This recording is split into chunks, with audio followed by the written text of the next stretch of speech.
What's up, BookTube? Back with another weekly update for what books I'm reading. And I will say, February has felt like a very strange month to me because January was so planned out. Like I had planned out what I was going to read in January and November.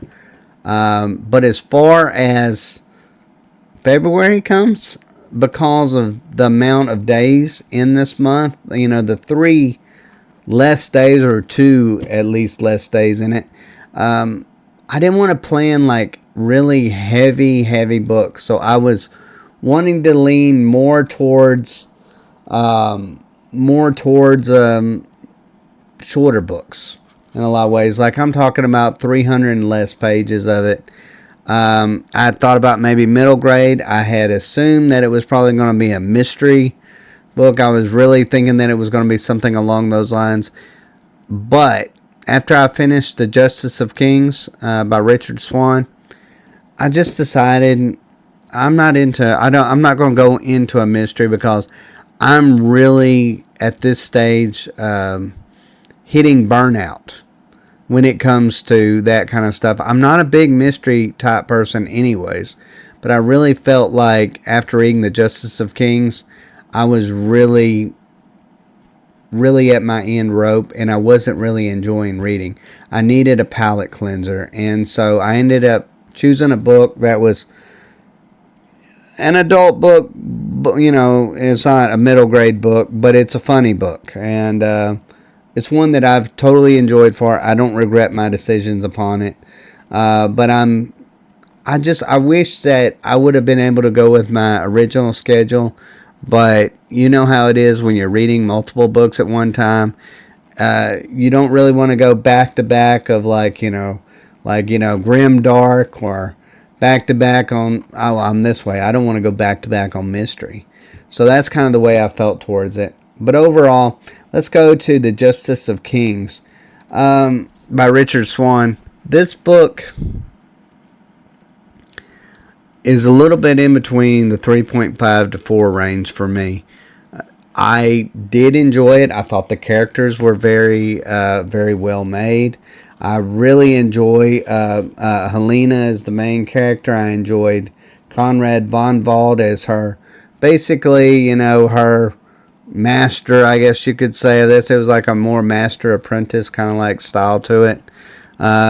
Maybe sorcerer and apprentice, I guess you could maybe say, in a lot of ways. But I did enjoy them as characters. I thought Bressinger was another good. He wasn't a main character. He was kind of a side character, but he was part of the main party. I thought he was really interesting. And they had a character that I really got into. I wish there had been more of him. I think there's going to be more of him in book 2, at least from what they're hinting. And that's Radomir. I did like his character. He was probably my standout character if I really had to pick one specific one. So he was the main one. But what did I like about this book? I thought it was very character driven. I thought it had a kind of a compelling initial central premise. It was very secluded, which I was not expecting. I went into this thinking more Game of Thrones, and I come out got like this little murder mystery in a little town kind of like situation that had like bigger implications. And I don't feel like that's giving anything away. That's just almost probably on the back side of this book is probably there. I enjoyed the moral weight and the consequences that came about from it. I thought that was done very well. I liked how that they used the magical system sparingly. In this world, you have these justices, and they got the king's voice, and they've got they're necromancers, and they only use it when they absolutely have to. And they show in a lot of this book about the consequences of using it too much. And I thought I thought Richard Swan did a fantastic job about using it when it was needed and also explaining why it couldn't be used in every instance. I enjoy limited magical settings. Like, I don't like this where magic can solve everything, because that just leads to characters getting overpowered, characters finding way out of things that they shouldn't be able to. I want consequences for their magic system, and I thought this did a really great job on it. I thought it also did great. Like I said, I spoke on Von Vault and Helena. I thought it did a really good on the strong mentor-apprentice relationship. I thought they were very respectful of each other. It wasn't like this brooding romance kind of like thing like you normally expect in something like this. I thought they handled both characters and very well mannered. I thought they had unique personalities, and I thought at times those personalities conflicted in the right way. That made it interesting. I thought overall, if I had to judge the characters, I would judge the characters better than what I would judge the actual book. So overall, like I said, if you're into low fantasy, probably the book for you. You'll enjoy it. Like I said, it's got a very interesting magic system. And it's got a very interesting overall world if we can just get to it. It was just limited in this specific book too much for me specifically. But if we'll just go overall to the things that I really did not like about it, I didn't really enjoy the pacing system in it. I felt like at times I was really bored and then I was really interested. I really enjoyed the necromancer part of it, where that they go into the afterlife and, talk to people there. That was a really fun time. If I'd have spent my entire time in that book with them doing that, I would have loved that aspect of it. Unfortunately, we didn't get very much of that. We didn't get very much. We got like a brief moment of it and then some talk about it. But then that was basically it. If it would have been in that, I would rate it much higher. As far as the emotional distance when it come to some things, I kind of felt like at times the justice system really took hold in this book, and it really took the soul out of the characters. It made them whether that they were too much by the law and not enough dealing with right and wrong. Because there's a difference between, going by the law and then sometimes doing what is right in specific situations. And I felt as though they were very restricted and it was very soulless in that aspect. Because I kind of felt like, well, every situation involved, no matter where it came down to, involved following the law to a T. I did not enjoy that. I kind of felt like maybe more of these characters should have maybe been a little bit on the edge. Granted, it did get that way a little bit towards the end, but for the most part of this book, I felt like it could have done more of that. I thought it was very limited in scope when it comes to world building. Really, we only got to see like very few places of it, and that was, I guess, the most shocking concept of this book was just how little of the world we got to see. They talk about the capital, and we, no spoiler here, but we don't get to see very much of anything in here. Like, we get a brief glimpse of one place outside of the main little town, and that's it. I did not enjoy that. And as far as foreshadowing is concerned, this book is really, really bad with foreshadowing. It is like middle grade style foreshadowing. Let's just say a Harry Potter book can basically hide more of the truth of what's going to happen than what this book actually does. It is terrible in that regard. I did not like that part at all. Another thing, it's not very twist driven either.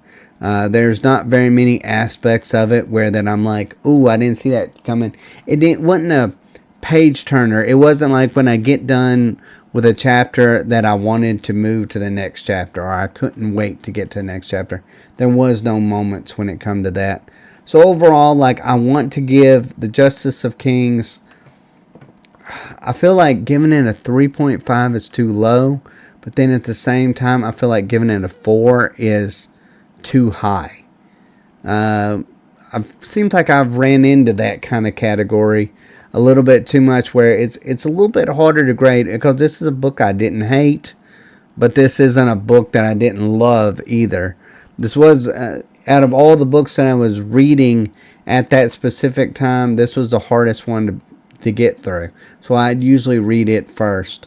So, I mean, I don't know. I just kind of feel like I got to give it a 4-star on that one. There's not really anything wrong with this book. It just wasn't for me. It was too much of a murder mystery, and that just didn't work for me specifically.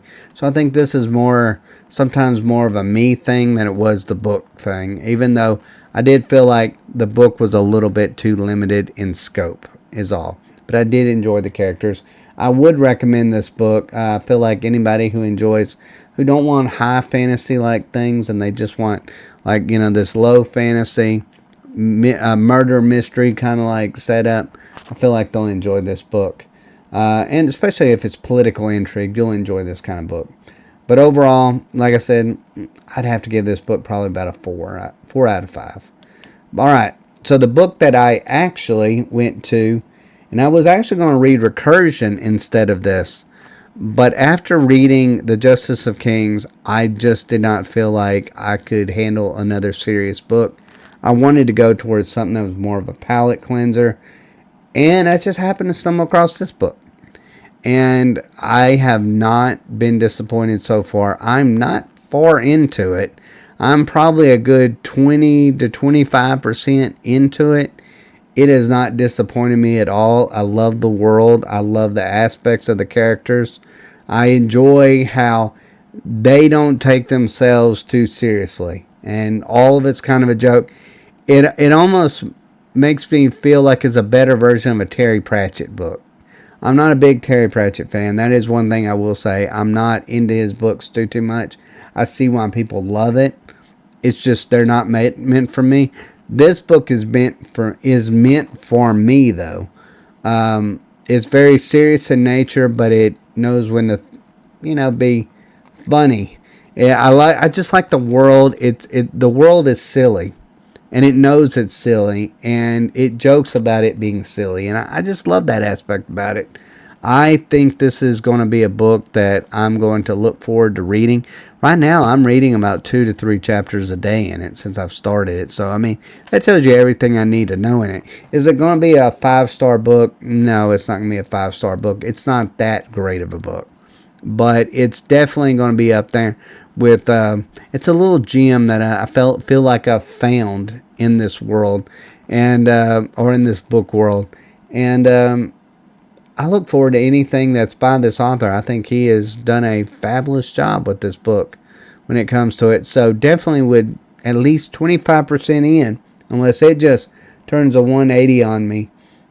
I would recommend this book as being just a really fun read if you just need a book to kind of get away from some of the more, the kind of books that make you want to just scream in your head because they're so serious. This is definitely a good palate cleanser for it. So definitely Here Be Dragons. Love it. Love it, love it, love it. Now, as far as another book that I'm really enjoying, and I'm really glad I'm enjoying this book, is Cradle Lake. I love me some Ronald Malfi. I love Ronald Malfi. This is actually my 3rd book by him, and he is not disappointed. This man is a fantastic author. Fantastic author. He knows, he's got this like Stephen King vibe to him. He knows when to really have characters that are really beat down and start from their lowest aspects and then move from there, and that's when the horror begins. I feel like he does that very well. To me personally, I kind of feel like, and this is probably going to be, piss people off when I say this, but I think he actually does a better job of it than what Stephen King does in a lot of different ways. It's just his books feel more realistic, where I kind of feel like sometimes Stephen King's characters are a little bit outlandish, and then they get outlandishly evil, and sometimes that's hard for me to grasp from, a reader perspective. I guess if you're a hardcore Stephen King fan, you'll probably disagree with that, but I just feel like Ron Malfi is just a horror author for me. And Cradle Lake does not disappoint. Cradle Lake, this is a story about a magical lake and a neighborhood that is trying to hide it from the world. And this has some moments that are naturally funny and naturally heartbreaking. and just frightening in a lot of different ways. It is eerie. It is eerie, but a good kind of eerie. This is a page turner. This is one that when I get done with the amount that I need to read for the day, I start being like, you know what? I might come back to this just a little bit later. After I finish, get doing what I've got to do when it comes to books, and maybe just read a little bit more. It is definitely a page turner. It is definitely a chapter turner. When you get to each chapter, you will want to continue to the next chapter. So that just tells you everything you need to know about Ronald Malfi and Cradle Lake. So unless this book just absolutely and totally disappoints, this is another fantastic addition to Ronald Malfi. At least, and this is going to be a fantastic addition to my library. Currently, I've got it on Kindle, but I am going to buy this book because I want these books, because I feel like Ronald Malfi is an author that I can personally read and reread, and I'd recommend to anybody. I'd love to hand this book out to like a friend or family to say, hey, if you want a good read, try out this book, because I feel like Ronald Malfi, this will be 3 out of 3 with him. He has not let me down. He hasn't even come close to letting me down. So overall, love this book. It's just weird. I mean, even something like the birds in this book, the vines in this book, just the lake itself, just the forest itself, just is really kind of freaky in a way. It gives you this like small town vibe, but then it also kind of gives you like the dangers of a small town vibe that really doesn't like outsiders coming in. And that's kind of where this book really is at its best, I feel like. But overall, absolutely love that book. And I'm still reading on The Hunger of the Gods. Now, I've kind of hit maybe a little bit of a downturn when it comes to the Cradle of the Gods. Or The Hunger of the Gods, sorry. I've kind of hit a low point in it. I'm kind of churning through it at this point, but I feel like I'm not getting anywhere all at the same time. It's like, when you've got a book that it's like 600 something pages long, I know a lot of people, they love those door stoppers. Me, I mean, I kind of feel like I would rather books be about 400 pages long. I feel like 600 is just a little too long. I kind of feel like, especially if it's a series. Now look, if it's a standalone, totally understand it. You got to do what you got to do. But when it comes to, if it's a series, maybe break it down. Maybe do like 400 books, or 400 pages a book. Something like 400, 450, totally fine with. But I feel like this is where I'm struggling specifically with this one. And it's not because of any of the characters, and it's not because any of it's bad. It's just, you can just have so much of a world. And before your eyes start looking towards another kind of book. And I think that's kind of where I'm at right now with The Hunger of the Gods. But I want to enjoy this book. But right now I am just struggling mightily to finish it. I really am. I hope that it'll be like the last one, where that the ending really hits the mark, because the ending on the last one was absolutely fantastic. I'm hoping that this one will do the exact same. Hey, John Gwynn's a fabulous author. I don't think anybody can take anything away from him and anything that he does. I just wish sometimes, and I've complained about it on every video I've ever done on John Gwynn, I wish that his words weren't so repetitive. I wish that some things of descriptions weren't so repetitive. They just make you roll your eyes after a while. Like, I hate the way that they talk. I just don't like anything about that aspect of it. But I've complained a million times about that about Viking books for some reason. You can have any other thing. You can have Dracula speaking, in a normal tone, but for some reason, a Viking has to sound like they've, been kicked in the head by a mule. I don't understand that. I really don't understand that aspect of it. But that's just Viking lore, apparently, because every single book has it. Except, like, I don't know, that book with that kid book with the dragons in it, I think is about the only book that doesn't have that with them. But overall, I'm making it. I'm making it. and I'm making it. I'm going to get through this book. Now, as far as my last book, this book, I had to put on this. I had to put on it. I had been missing this world. I had been wanting to get to the fifth book of this. And I finally got to it. And now I'm kind of like, what do I do on this? Like, what do I... am I growing tired? Is this another kind of like what I was speaking with the last book about? Maybe I'm just getting tired of the world, or what is going on with it? Just, it feels like there's something that is off about this specific book. It's not a bad book. I've personally enjoyed my time in it. I just kind of feel like it feels a little overstuffed in a lot of different ways. Like the premise of it is just dragging and dragging on. I feel like there's just too many characters, and there's too many moments where they're at the end of their line and it looks like it's going to be the end, and boom, they're saved magically about something. I just kind of wish that it was more thought out at this point.